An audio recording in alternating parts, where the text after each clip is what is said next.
I want to welcome Agile XRM to the podcast. I've known the people at Agile XRM for the past 12 years. I've seen how their business process management tool can add massive value to complex organizational processes in sectors such as finance and government. If you have complex processes or a need for dialogues on the Power Platform or Dynamics 365, take a look at how this BPM tool can add value. You can find them at agilexrm.com or check out the show notes for more details.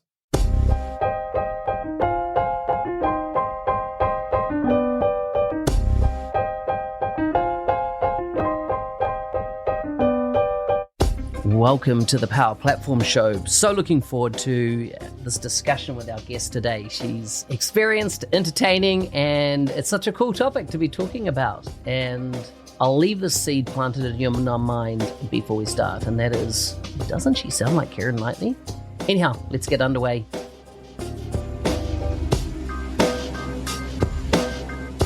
Today's guest is from Stallbridge, England. It's in Dorset. If you've been there, I haven't. She's a Power Platform practice lead at A&S Group. She's an enthusiastic and dedicated Power consultant and Power addict.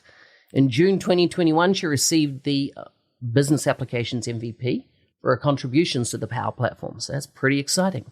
You can find her on Twitter at Clarissa Gillingham, which is the first part of Gillingham, her name, or visit her website with the same name, .blogspot.com. Welcome to the show, Clarissa. Thank you so much, Mark. Thank you for having me. Tell us about that Twitter handle and your blog name. How do you make people remember them? I'll be honest, it was actually when I joined Silver Sands, which is a Microsoft partner, and this was my first foray into Power Platform at all. Mm-hmm. And my mentor at the time, he was like, you need to get yourself a Twitter account. Yeah. And so I went to go and get a Twitter account, and it was like, what's your name? And I put in Clarissa Gillingham, and then it was just like, here's a handle. And I just clicked it. So yeah, I am Clarissa Gillen too. I like it. But hopefully it's memorable enough. Yeah, totally. People there aren't too many people kicking around with my name. So yeah, which is awesome. I hope you bought the .com version of it then. No, not yet. On the to-do list. Buy it. It's like what do I work out? To buy a .com name is about the cost of 2 cups of coffee, and you can own it for 12 months, so it's well worth it. Anyhow, let's talk about you. Tell us a bit about your story. Yeah, so I guess my background and way into Power Platform is kind of a bit funky because I started off with at school I liked everything and I wanted to do everything, and I was trying to figure out do I go into doing something with film studies, do I go into something with history, do I go into something with science, and I ended up picking physics for university because apparently I hate myself and wanted a challenge. And it was actually during second year in my physics course that there was an optional module for introduction to programming for physicists. Okay. Yep. And I was like, hey, that sounds cool. Because previously to me, programming had just been magic. You stick Spyro the Dragon in the PlayStation and then it magically converts it into a game that I can play. That was where I was with that. Literally, they didn't really teach us fantastically because they were C is a modern programming language. And I'm like, well, maybe back when you guys were at university, but totally. Some time has passed since then. Yeah. But yeah, it got me hooked, right? It gave me the bug because I was suddenly able to create something that would take an input and then find the determinant of a matrix, and it would do it for me. And that was really empowering and really cool. So from some crazy dreams when I was a kid of being a writer or a singer, and then going into almost every single field throughout my studies, I then wound up at programming. And then how did you ultimately get into Power Apps? Yeah, so I guess largely that is because of the fact that my introduction to programming was so academic it wasn't really anything that could be applied in real life. So whereas I like wanted to get into it, I wanted to get a programming job, but I didn't have like the abilities to just go, yeah, I can write in C#, I can do this, I've done all of this stuff, because I hadn't. And it was actually my like route into a tech company was I applied for a developer role, a junior developer role, and they actually phoned me up and they were like, hey, we want you to do this project management role instead. And then following that, I was looking for a job at another company and I applied for a project management role. And they were like, hey, we don't want you for the project management role. Would you like to be a junior developer in Power Platform instead? Wow. So kind of in a roundabout way, I got to where I had wanted to be. And Power Platform for me was really, really fantastic because it gave me the confidence that I was lacking with things like C++ and C#, because I could see it, and I could just make the thing, and you get that kind of immediate gratification and response of you've done it right. You can just hit play and then you click through and it's working, it's doing the thing. So that for me was just the perfect blend of my creative background and like through curriculums and stuff, extra curriculums, and my technical and very theoretical knowledge of programming. I was finally being able to apply it. So bring us right up to today. What's your experience now been with the Power Platform? Yeah, so it's been an absolutely fantastic journey.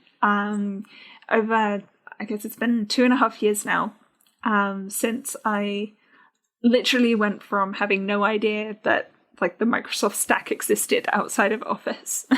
I was completely green. And I came in and then within 2 weeks I was making apps for customers. And, that kind of showcases what the Power Platform can really do. And nowadays I'm working at a bigger partner. I'm heading up the Power Platform practice here and really working every day with customers to work out what is the best possible way to use this technology to help solve their problems. And that's really exciting and really, really cool, especially when you start to, you can see the cogs whirring in their brain and you can see the moment that they get it and they're like, oh, it can do this as well for me. And I'm like, yes, it can do that as well. And it's a really fun moment for sure. It's so cool. It's so cool. So today I wanted to talk to you a bit about app design, particularly the user interface. Why is that important when designing apps for people? Why is the way the interface works so important? Yeah, well, oh goodness, there are so many answers to this.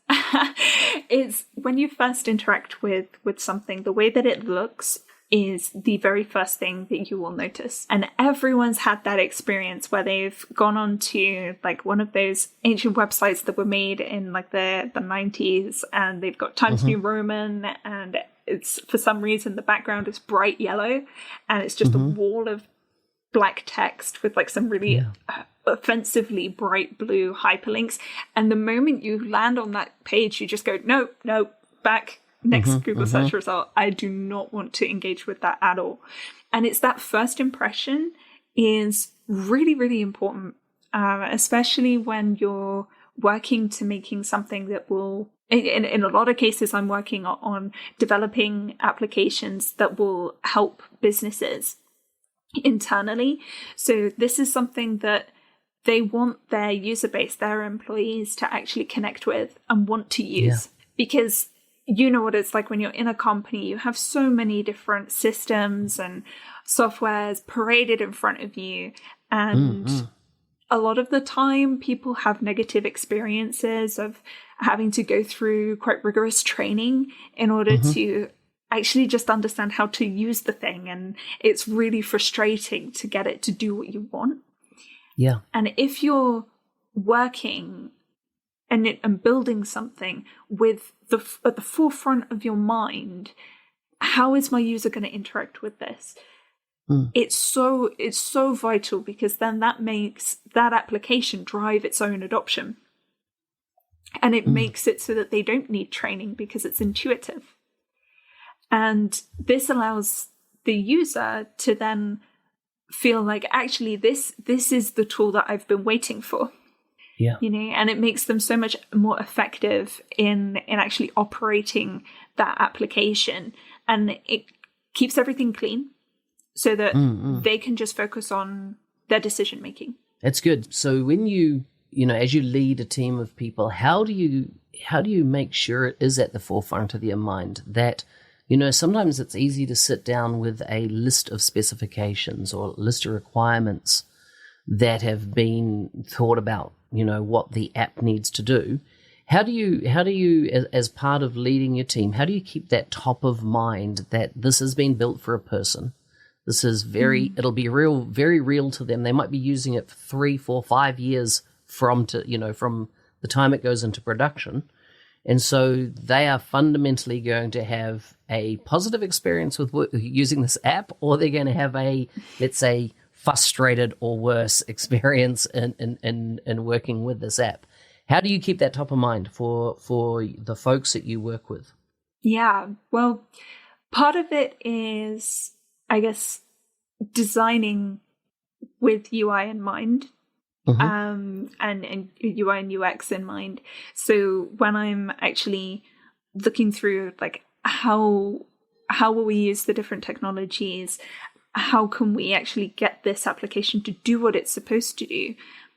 When I'm going through those kind of like functional requirements, I'm still thinking in terms of this is this user's journey, and going through the different technologies, thinking, okay, well, could we do this in a model-driven app? Maybe. Would it be a better experience if we did it in a Canvas app? Yes.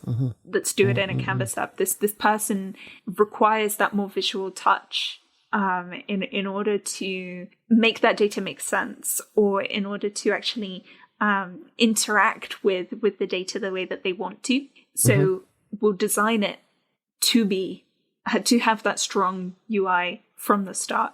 And then from the other side, it's just kind of a lot of peer review, a lot of sharing ideas. And there are a couple of like kind of rough guidelines that we've talked about as like best practices for UI, things like trying to make sure that we use complementary colors, trying to make sure that we have good spacing, so we make use of negative space and we don't end up with cluttered or clustered designs. But it's a lot of just making sure that everyone is always sharing what they're doing and everyone can see, that's a really good idea. I really like the way that looks. And then we can continue that conversation as to like, well, okay, well, why do we think that looks good? Because that's the key thing, right? It's not just being able to notice that something looks good. It's then being able to analyze that and break it down into, okay, well, why does that look good? So that then you can use those reasons to then apply, and that same reasoning to apply to your own applications moving forward. Yeah, I like it. You mentioned there around best practice, and do you have that type of tooling, that as in like a document or a, it might be a mood board, design board, that type of thing, that like, or even, a collection of Pinterest maybe of what does when you see and it might be something like the use of negative space within an app, or the use of font, to portray information, or it might be the sizing of data from, what do you do when you've got a massive collection of data and you want to display it in a usable way for folks using the app? Do you have a documentation, or do you have resource around that you're constantly, upgrading with your team and thinking about? So I think that's kind of, in a utopia, we would do that. unfortunately, we're normally a little bit too strapped for time to keep something so up to date and fantastic. What I do have is a deck that I put together almost actually right when I joined ANS, which was just on it's more like the concepts behind. So things like rule of thirds, golden ratio, these kind of compositional rules in exaggerated bunny quotes that you can gain from like art and photography. There's so many different mediums, there's so many different studies that go into kind of how things look and why things are aesthetically pleasing, that you can really apply that to your applications just from those kind of raw base concepts. So yeah, definitely things like rule of thirds, golden ratio. I use golden ratio so much in all of my applications, and we've got a golden ratio template that helps us to map out all of the different kind of shapes and sizes that we should be looking into using. And negative space, just making sure that there's good padding around everything that we do.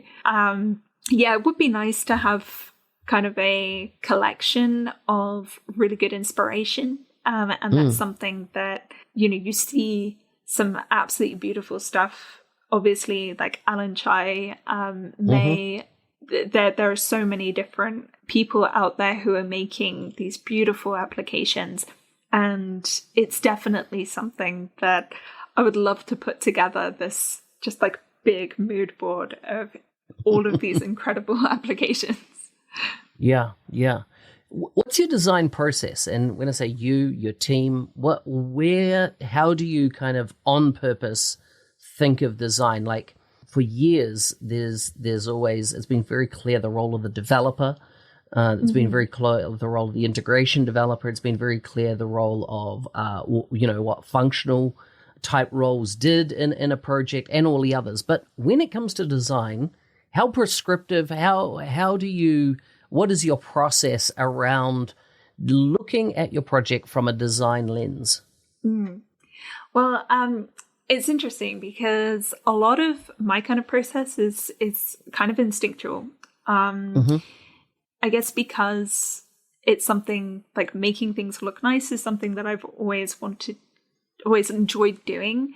And, I apply the same kind of thing when I'm making a slide deck. And, I really get involved in the thick of it with that. And I think that's one of the reasons why I like Power Platform so much, is because it's kind of one person can do every job in that developer team, as you were talking about.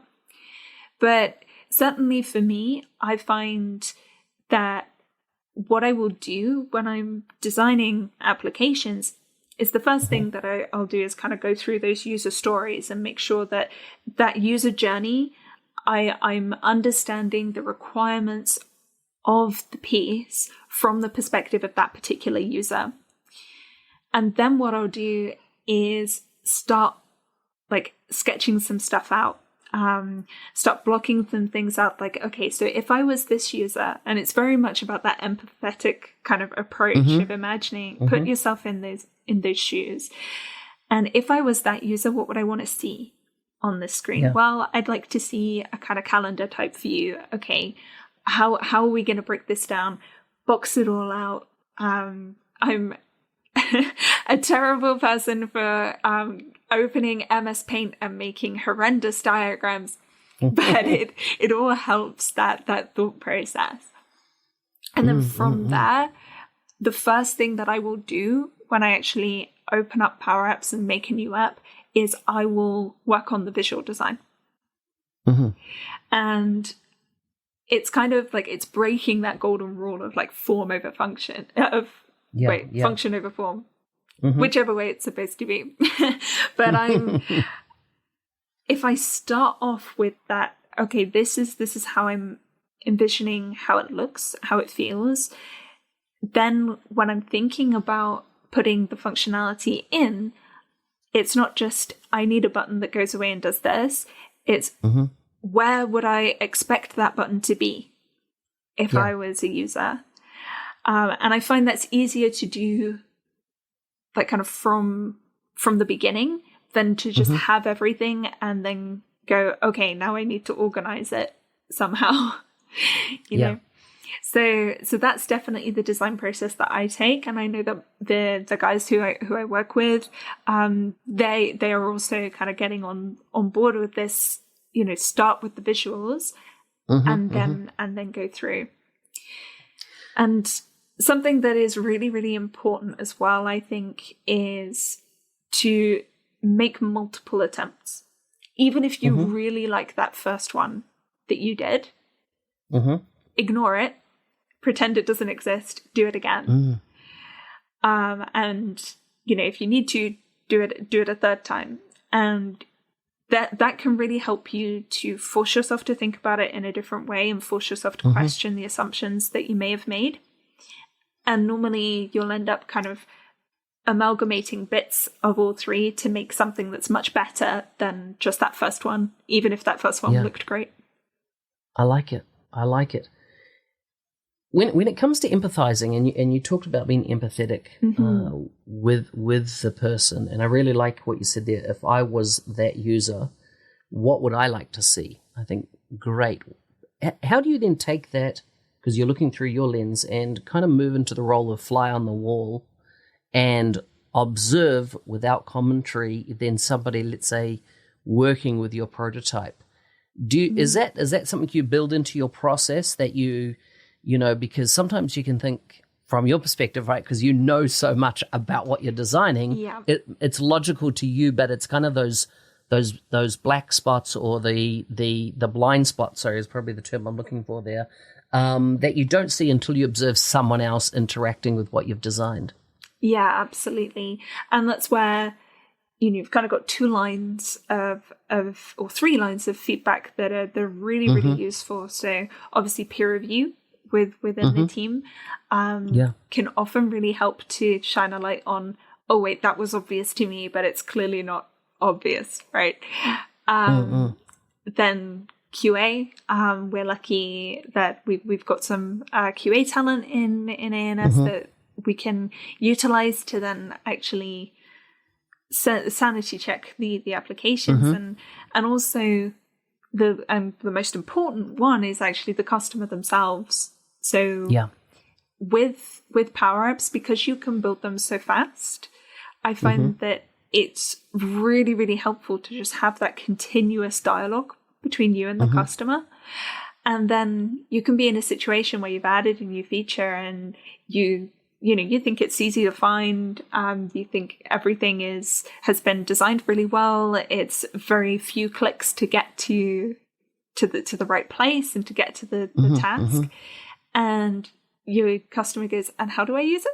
And you're like, okay, I haven't the UI doesn't explain itself correctly. Yes, I like that.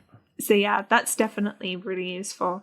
And the other thing that's really useful is just trying to learn as much as possible about what that customer does, and what those users are actually going to be, what environment they're going to be in when they use the application. Are they going to be on a factory floor? Are they going to be in an office? Are they going to be out in the wild fighting a fire? These people, the way that they come to the application is definitely going to affect the experience that they're going to be expecting from said application. Are you using design thinking in any part of your engagement with the customer around this? If I am, I don't know about it. It's one of those. Design thinking sounds like a very grandiose term. I'd have to look up and double check. Yes, as in just because a key part of particularly enterprise design thinking is, which is on an infinity loops, is observe, reflect, and then make, is kind of the 3 components of it. And in what you were talking, I could see this kind of mapping in what you were saying to that infinity loop, that's used in enterprise design thinking. Yeah. So tell me about, how do you get all your team on the same page? We're hearing from Microsoft more about things like fusion teams. You have different roles always in the app development process. You could be working with Canvas, Power Apps portals you could be working with, model-driven apps. Mm-hmm. How do you create that consistency? How do you create apps that are not, that if I was to look at them with my experience, I wouldn't even know that they're a Power App. They're so good. Mm. So that is always the dream, right? Creating apps that people go, wait, this is a Power. And I actually, I had that with one app that I was making for a customer. We sent it over to QA, and one of the QA ladies said, wait, I thought this was supposed to be a Power App project. And I was like, wow. It is. And she went, oh, you're kidding awesome. Me. I was like, yes, I've won. Yes. Perfect. The dream moment.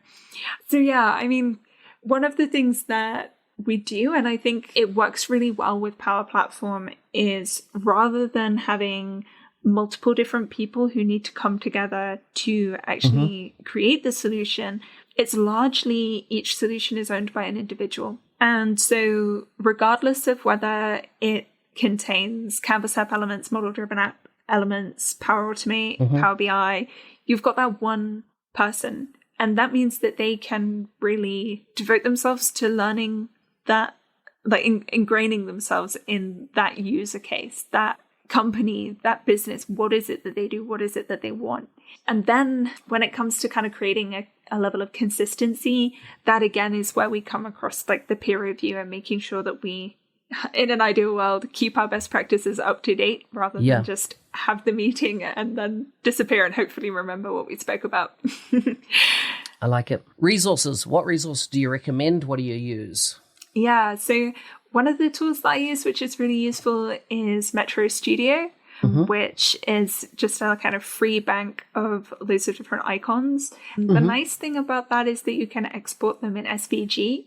And definitely, if anyone is looking to like make Power Apps even prettier and like go down this UI route, I would definitely recommend getting into learning SVG stuff, because it's a whole new kind of ball game.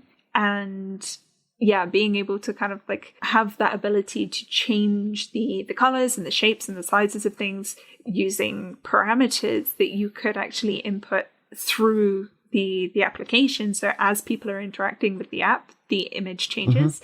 That's cool, right? Everyone loves dynamic stuff. So yeah, I would definitely say Metro Studio is really useful.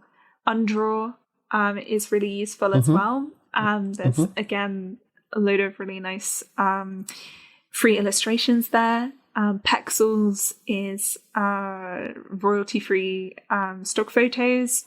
Really useful just for being able to either just get some backgrounds in, get some images in. If your customer doesn't really have much in the way of visual assets, it's really useful. Yeah, awesome. This is great. What a fantastic list. I always like to wrap up with some quick fire questions. But before we do that, my two key takeaways I've taken from you today. One is bunny quotes. I'd never heard of that before. That's very cool. I like that. And I'm just going to leave this one hanging, because if the audience knows, they know, and that is Keira Knightley, right? If they know, they know. Like, I know you and I had a discussion, but if they know, they'll know what I'm talking about here. Because I tell you what, all the way through, it's emphasized what I said at the start. But let's go to some quick fire questions. What would your rap name be? Oh, my rap name? Yeah. Oh, my goodness. MC Awkward. What would you choose? Okay. And I'd be the worst. The worst rapper in the world. What's the worst job you've ever had? And we can go back to, the jobs your parents used to give you. Oh, and that is cleaning the bath. Okay. That sucks. There you go. What's the last thing you completed on your bucket list?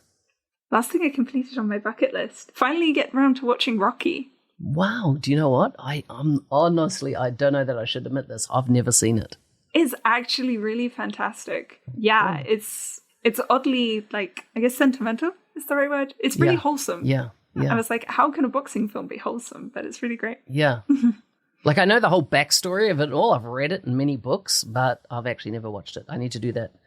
Clarissa, thank you so much for coming on the show. Excellent. Thank you. Thank you so much for having me. Hey, thanks for listening. I'm your host, Business Application MVP Mark Smith, otherwise known as the NZ365 Guy. If there's a guest you'd like to see on the show, please let me know. Reach out to me on LinkedIn, best way to get hold of me. If you would like to be a supporter of the show, please go to buymeacoffee.com/NZ365 Guy. Stay safe out there and see you next time.